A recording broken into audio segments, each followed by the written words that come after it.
The expensive sports car growled to a halt outside Jack Wilson's modest garage, its engine making an unusual rattling sound.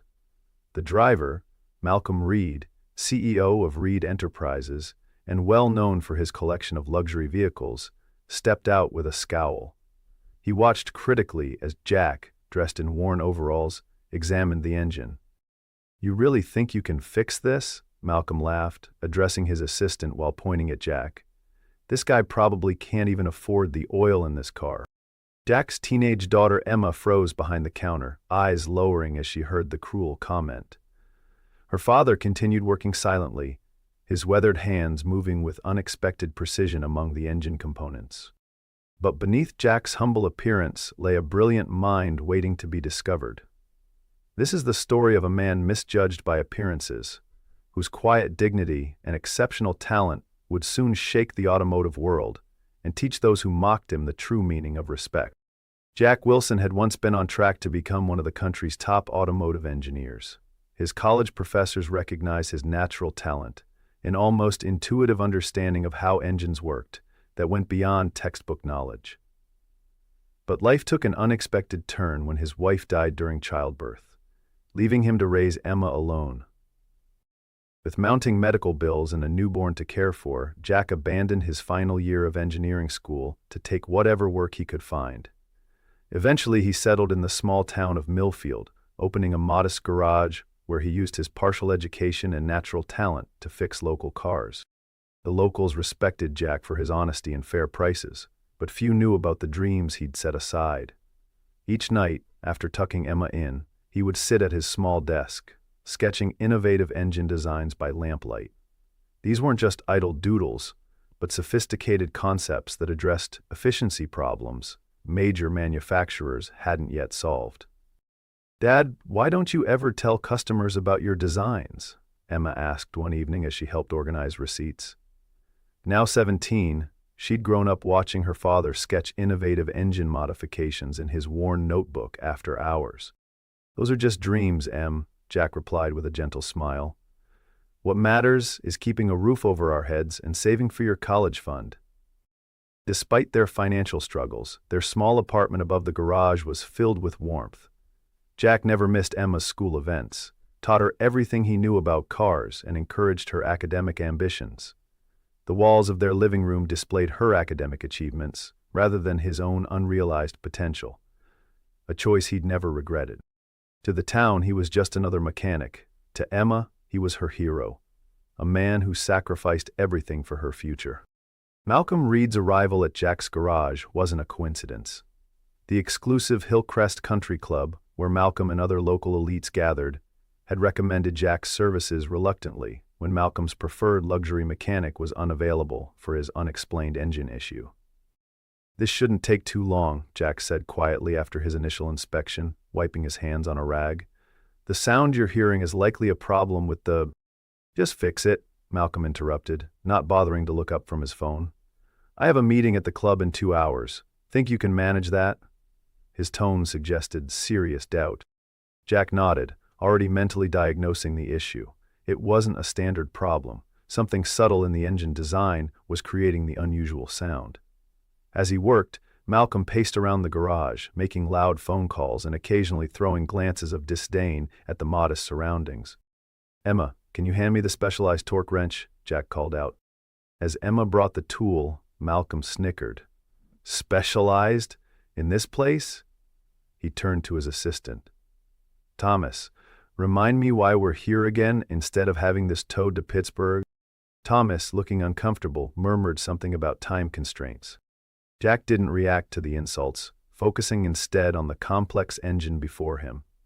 He noticed something unusual, a slight modification to the standard design that was causing undue pressure on a connecting component. It was a design flaw he'd actually written about in his personal notebooks years ago. "Mr. Reed," Jack ventured, "I think I've found the issue. There's a design element in this model that creates unnecessary strain on—" "Oh, now you're an automotive engineer?" Malcolm laughed, looking around the garage performatively. "Where's your engineering degree hanging? Between the air fresheners and the calendar from 2017. Emma's face flushed with anger, but Jack gave her a subtle head shake. This wasn't the first wealthy client to treat him with contempt. "I'm just saying what I observed, sir," Jack replied, evenly. "I can fix it temporarily today, but the issue might return unless the design element is addressed." "Just make it stop making that noise," Malcolm replied dismissively. "I don't need engineering advice from a small-town mechanic." Jack worked methodically, making the necessary adjustments, while Malcolm continued his loud phone conversations, boasting about his recent acquisition of a struggling automotive parts company. "The previous owners had no vision," Malcolm declared into his phone. "The engineers were wasting resources on experimental designs that would never work commercially. I've already cut that department and moved production offshore." Jack's hands paused momentarily as he recognized the company name. It was one he'd once dreamed of working for. When Jack finished, the engine purred perfectly. He explained the temporary fix and the modest bill, which caused Malcolm to raise his eyebrows.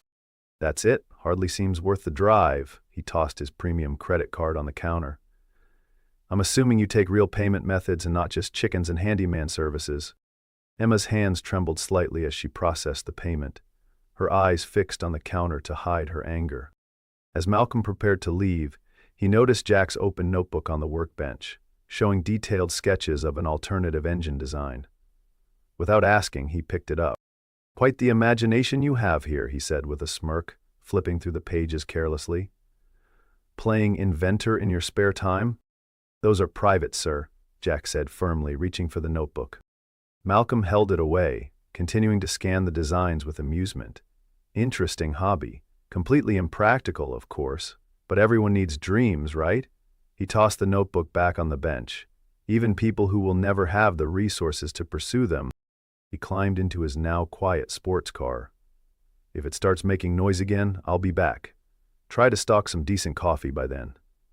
With that parting shot, he drove away, leaving Jack and Emma standing in silence. "Why do you let people like that talk to you that way, Dad?" Emma asked, her voice tight with emotion. Jack put his arm around her shoulders. "Because what he thinks doesn't matter, Em. I know who I am and what I can do. That's enough." But that night, after Emma went to bed, Jack pulled out his notebook again, staring at the designs Malcolm had mocked. They represented years of thinking about more efficient, powerful engine designs, ideas that had never had the chance to be tested. With a sigh, he closed the book and placed it on his bedside table, returning to the reality of bills that needed to be paid. Over the next few days, Jack continued his usual routine, fixing cars, balancing books, helping Emma with college applications. Malcolm Reed and his disdainful comments became just another unpleasant memory in a life that had seen its share of hardships. On Wednesday afternoon, Mrs. Peterson brought in her ancient sedan for its regular oil change. Emma was handling the paperwork when she glanced up at the small television mounted in the corner of the waiting area. Her jaw dropped. "Dad," she called urgently. "Dad, you need to see this." Jack emerged from under a car, wiping his hands. On the screen was Malcolm Reed at some corporate event, but what caught Jack's attention was what Malcolm was holding. Jack's notebook, open to one of his engine designs. "And here's an example of the kind of impractical thinking that plagues small businesses," Malcolm was saying to an interviewer. "A local mechanic who thinks he's reinventing the combustion engine." He laughed, and the camera zoomed in on the detailed sketches. "He posted it on social media too," Emma said, already scrolling through her phone. "Look, he's making fun of you to his followers." Jack stared at the screen, a cold feeling settling in his stomach. It wasn't just the mockery that bothered him. It was seeing his private work displayed without permission, treated as a joke for public amusement. "It doesn't matter," he said finally, though his voice lacked conviction. "Let's finish Mrs. Peterson's car." The next morning, Jack arrived early to open the garage. As he unlocked the front door, he noticed a sleek black car pulled up alongside. Not Malcolm's sports car, but something even more exclusive, a vehicle Jack recognized immediately as a prototype from Ferrari's testing division. A tall woman in an impeccable suit emerged, surveying the garage with keen eyes. "Are you Jack Wilson?" she asked with a slight Italian accent. "Yes, ma'am," Jack replied, wiping his hands clean. "How can I help you?" "My name is Dr. Alessandra Rossi," head of engineering at Ferrari. She extended her hand. I'd like to discuss your engine design innovations. Jack stood motionless, confusion evident on his face. I'm sorry, but there must be some mistake. I'm just a mechanic. Dr. Rossi smiled. We both know that's not entirely true, Mr. Wilson. May we speak inside?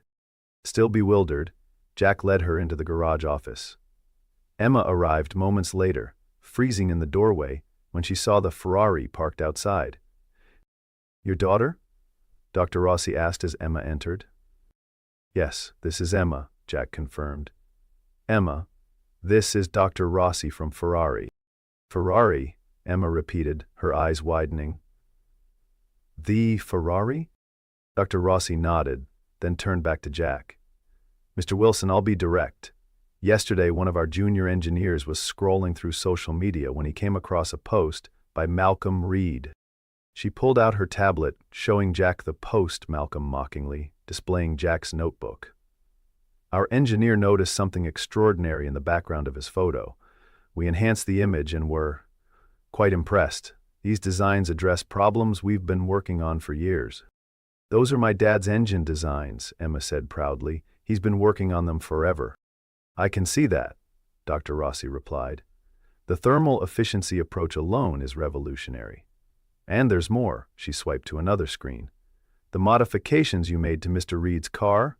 That model has a known issue that our competitors haven't publicly acknowledged. Yet you diagnosed and temporarily fixed it in under 2 hours, without access to proprietary information. Jack struggled to process what was happening. Those designs were just theoretical. I never had the resources to test them. We do, Dr. Rossi replied simply. And we'd like to offer you a consulting position to develop these ideas further, with potential for patents under your name. We've already created a prototype based on your thermal transfer concept, and the results are exceptional. She named a figure for the consulting work that made Emma squeal, and Jack grabbed the desk for support. This is some kind of joke, he said quietly. Did Malcolm put you up to this? Dr. Rossi's expression hardened. Mr. Reed is actually the reason I came, personally. When our team reached out to him about the image he posted, asking about you, he dismissed you as some nobody mechanic and suggested we not waste our time. That's when I decided to find you myself. She pulled out another tablet, showing Jack a simulation of his engine design in action. This is not a joke, Mr. Wilson. This is business. Revolutionary business.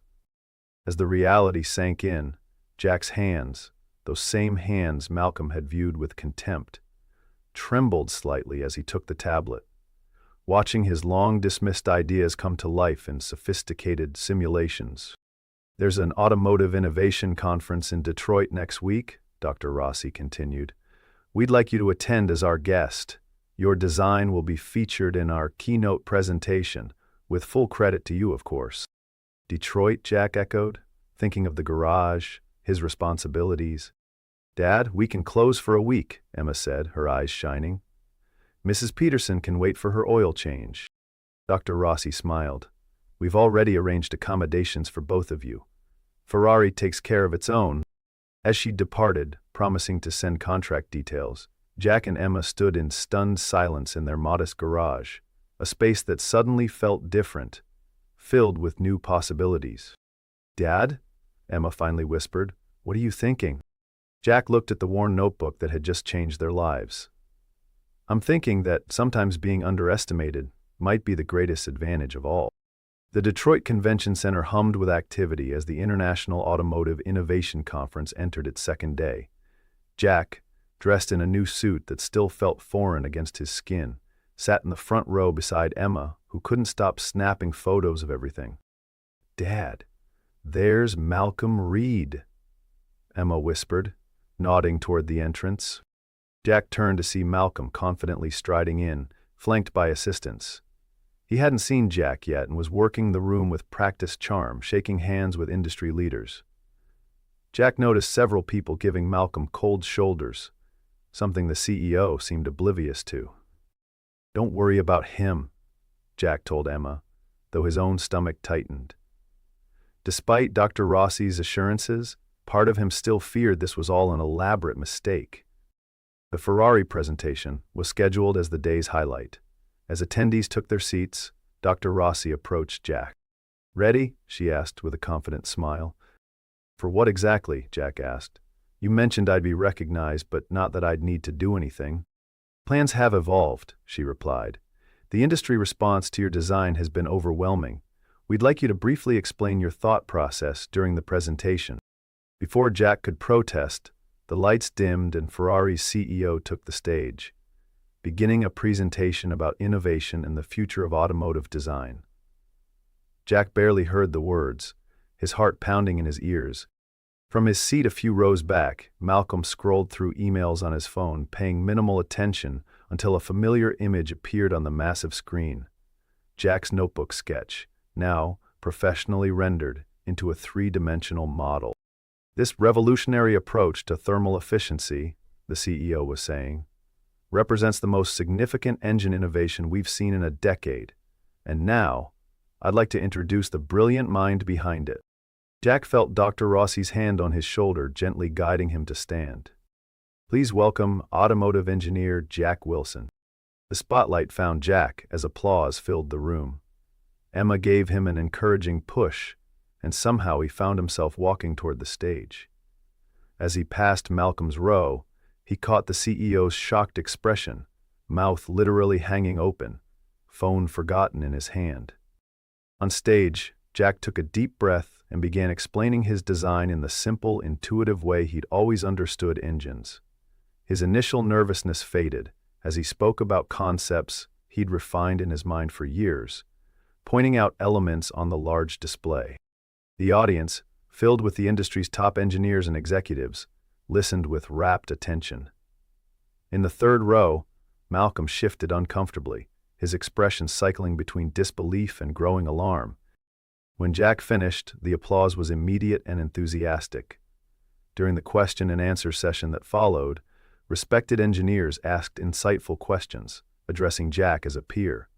With each confident answer, Jack stood taller, his natural expertise shining through. During a break, Jack found himself surrounded by industry leaders offering business cards and congratulations. Emma watched proudly from the sidelines, capturing everything on her phone. "Mr. Wilson," called a familiar voice cutting through the crowd. Malcolm Reed approached, wearing a strained smile. "What a surprise to see you here. Had I known about your hidden talents, I would have approached our conversation differently the other day." Jack simply nodded, aware of the attentive ears around them. "Perhaps we could discuss a potential role at Reed Enterprises," Malcolm continued smoothly. "I'm always looking for innovative minds, and clearly you've been hiding yours under a bushel." Before Jack could respond, a distinguished older man joined their circle. "Jack Wilson, Harold Barnes, Editor-in-Chief of Automotive Engineering Today. We'd love to feature your story and designs in our next issue." "His story?" Malcolm interjected with forced joviality. "Jack and I go way back. In fact, I was one of the first to recognize his potential when he serviced my car." Harold's eyebrows rose. "Really? That's not what I heard." He turned to his tablet. "In fact, I believe I saw something recently." He pulled up Malcolm's social media post. The mocking photo of Jack's notebook with the caption, "Local mechanic thinks he's Enzo Ferrari. Stick to oil changes, buddy." The group fell silent. Malcolm's face reddened. "That was just a bit of fun between friends," he attempted, placing a hand on Jack's shoulder. Jack gently removed the hand. "We're not friends, Mr. Reed. You were a customer who made it very clear what you thought of me." Dr. Rossi, who had been watching the exchange, stepped forward. "Mr. Reed, I believe Ferrari sent your office several inquiries about Mr. Wilson after you posted that image. Your assistant informed us that he was just some nobody not worth our time." Malcolm's assistant Thomas, standing nearby, suddenly became intensely interested in his shoes. "There's been a misunderstanding," Malcolm insisted, his confident facade cracking. "Thomas must have acted without my knowledge." "Actually, sir," Thomas said quietly, "I have the email records of your exact instructions." The crowd around them had grown, with more industry professionals witnessing Malcolm's discomfort. Someone in the back was filming with their phone. Harold Barnes smiled thinly. "This gets more interesting by the minute." Mr. Wilson, I'd love to hear more about how your designs were discovered, despite Mr. Reed's assessment of your abilities. Jack, who had remained calm throughout the exchange, finally spoke. I think there's a larger story here than just me or Mr. Reed. It's about how expertise and innovation can come from unexpected places when given the chance. His measured response earned approving nods from those gathered around. In fact, Jack continued, addressing the group rather than just Malcolm, I've been thinking about how many other mechanics, technicians, and self-taught experts might have valuable insights that never reach the right ears because they don't have the right credentials or connections. Dr. Rossi nodded enthusiastically. This is precisely why Ferrari is launching a new innovation scouting initiative, with Mr. Wilson's discovery as our inspiration. Malcolm, realizing he was losing control of the narrative, made one last attempt. Jack, perhaps we could discuss this privately? I think there's a mutually beneficial arrangement. I don't think so, Mr. Reed, Jack interrupted, politely but firmly. But I am curious about something. The automotive parts company you recently acquired and restructured. Did you evaluate their experimental research division before shutting it down? Malcolm blinked, caught off guard. That was a business decision based on profitability metrics. Interesting, Jack replied. Because their research team was working on components that would pair perfectly with my engine design. Together, they could have increased efficiency by another 15%, according to Dr. Rossi's simulations. The industry leaders surrounding them murmured with interest, several taking notes. Those components are now being developed by Ferrari instead, Dr. Rossi added. We've already filed preliminary patents. Malcolm's face drained of color as he realized the magnitude of his miscalculation, not just in dismissing Jack, but in the hasty business decision that had now benefited a competitor. As videos of the exchange began circulating online, the story quickly transformed. The underestimated small-town mechanic, whose brilliant designs were mocked by a CEO only to be recognized by Ferrari. By evening, Malcolm's original mocking post had been resurfaced thousands of times, juxtaposed with images of Jack on stage presenting his innovations. The conference concluded with Jack signing a formal consulting agreement with Ferrari. As he and Emma prepared to return home, Dr. Rossi approached with an additional offer. We'd like to establish a regional innovation center, she explained, a place where talented mechanics and self-taught engineers can bring their ideas forward for evaluation and potential development. We were hoping you might consider directing it. Jack looked at her in surprise. I don't have the credentials for something like that. You have something far more valuable, she replied. The ability to recognize practical genius in unexpected places because you've lived it. That evening, during the conference's closing reception, Jack stood somewhat awkwardly in a corner, still adjusting to his new reality. A reporter approached, asking about his journey from small-town mechanic to automotive innovator. The most valuable lesson, Jack reflected, is that real expertise isn't always found where you expect it. Sometimes it's in a small garage or a high school workshop or a farm equipment shed. Genius doesn't wait for the right credentials or the right opportunities. It solves problems with whatever tools are available. The story spread beyond automotive circles, resonating with people who saw their own unrecognized talents in Jack's journey. Letters and emails poured in from mechanics and self-taught experts around the country, sharing their innovations and thanking Jack for giving them hope. 6 months later, Jack stood in his newly expanded garage, now officially Wilson Automotive Engineering. The modest space had been transformed with state-of-the-art equipment, much of it provided by his consulting clients, who now included 3 major European manufacturers. He ran his hand along a prototype engine mounted on a testing rig, the physical manifestation of his notebook sketches, now refined through collaboration with professional engineers. His patent certificates hung framed on the wall, alongside Emma's acceptance letter to the Massachusetts Institute of Technology's mechanical engineering program. The simulation results came back even better than expected, called a voice from the office doorway. Dr. Rossi, now Alessandro, to Jack, walked in carrying a tablet. Their professional relationship had evolved into a comfortable collaboration and friendship over the months of working together. The thermal efficiency is unprecedented, she continued, showing him the data. Production models could be ready by next quarter, if the board approves. Jack nodded, studying the numbers. The real test will be long-term durability. Theory and simulation can only tell us so much. Always the perfectionist, Alessandro smiled. This is why Ferrari values your perspective. You think like both an engineer and a mechanic, who has to fix these engines in the real world. The front bell chimed, and Emma's voice carried from the reception area. Dad, the film crew is here. Automotive Engineering Today's documentary team filed in, equipment in hand. After the Detroit conference, Jack's story had resonated far beyond the automotive world, becoming a symbol of overlooked talent and second chances. Mr. Wilson, where would you like to start? Asked the producer. Jack gestured around the garage, where it all began, with fixing cars and solving problems. As the crew set up, Jack noticed Emma deep in conversation with their young sound engineer. He'd seen that expression before, the same animation in her features that appeared when she discussed engineering concepts that excited her. The young man was listening intently, clearly captivated. The documentary interview covered Jack's journey, his interrupted education, years as a small-town mechanic, and the unexpected turn of events that brought his innovations to light. When they asked about Malcolm Reed, Jack chose his words carefully. Mr. Reed's actions ultimately connected me with people who recognize the value in my work. I can't be angry about that outcome.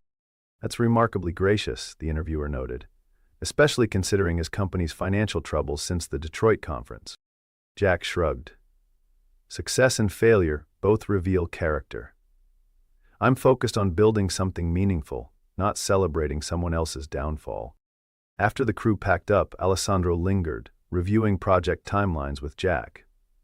As they worked, she casually mentioned, I've been offered a position to head Ferrari's new North American research division. That's fantastic, Jack said. They couldn't choose anyone better. Where will you be based? That's actually something I wanted to discuss with you, she replied. The board is considering several locations, including one just 30 minutes from here. Jack looked up from the blueprints, meeting her gaze. Really, what would be the advantage of this area? Proximity to emerging talent, she said with a small smile, and the opportunity to continue our collaboration more conveniently. The moment lingered between them, filled with unspoken possibilities. Their conversation was interrupted by Emma bursting into the workshop. Dad, I just got invited to present our joint project at the Student Engineering Symposium at MIT next month. She noticed Alessandra and grinned. Oh, hi, Dr. Rossi. Are you staying for dinner again? I'd like that, Alessandra replied, exchanging a warm glance with Jack. Later that evening, after dinner and after Alessandra had left, Jack drove to the small cemetery on the edge of town. He hadn't visited his wife's grave in months, but today felt different. He placed fresh flowers beside the headstone. I wish you could see Emma now, Sarah, he said quietly.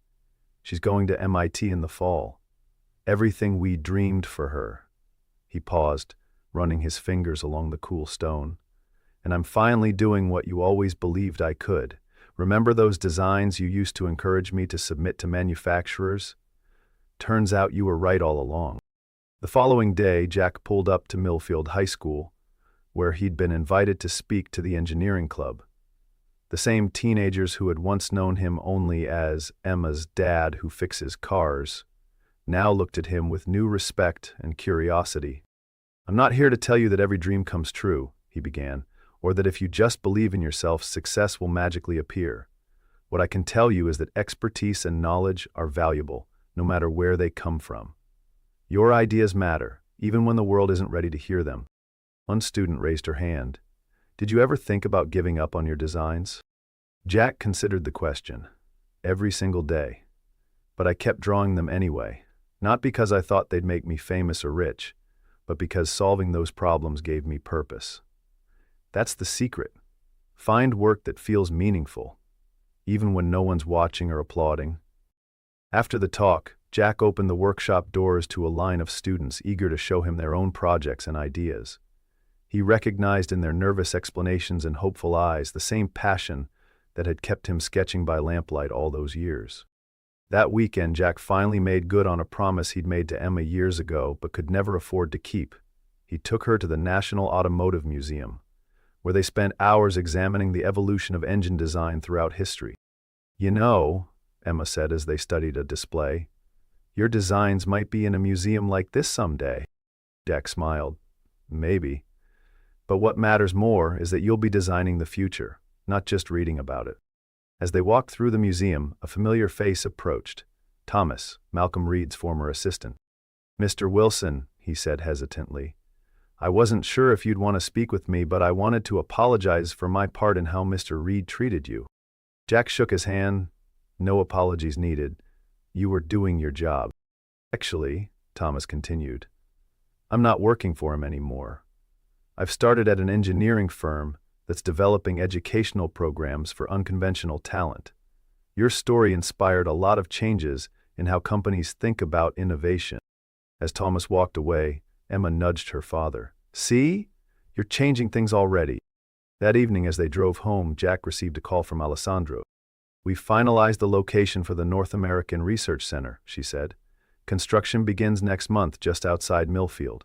I'll be relocating permanently in about 6 weeks." "That's wonderful news," Jack replied, aware of Emma's knowing smile beside him. "The area will benefit tremendously from having Ferrari's presence." "I was hoping we might discuss it further," Alessandro continued. "Perhaps over dinner, just the two of us this time." Jack felt an unexpected flutter of nervousness, something he hadn't experienced in years. "I'd like that very much." After ending the call, he caught Emma's amused expression. "What?" he asked. "Nothing," she replied innocently. "Just wondering if Ferrari's engineering genius will figure out she's been looking at you like that for months now." Jack laughed, surprised at how light his heart felt. Tomorrow he would return to the garage, to engines that needed fixing and innovations that needed refining. But for the first time in nearly 18 years, he was beginning to see a future beyond work and responsibility, one where his own happiness might also have a place. As they pulled into their driveway, the setting sun cast a golden glow over the expanded garage that now housed both his past and his future. Jack paused for a moment, taking in the sight of what his life had become. "Dad?" Emma asked. "Everything okay?"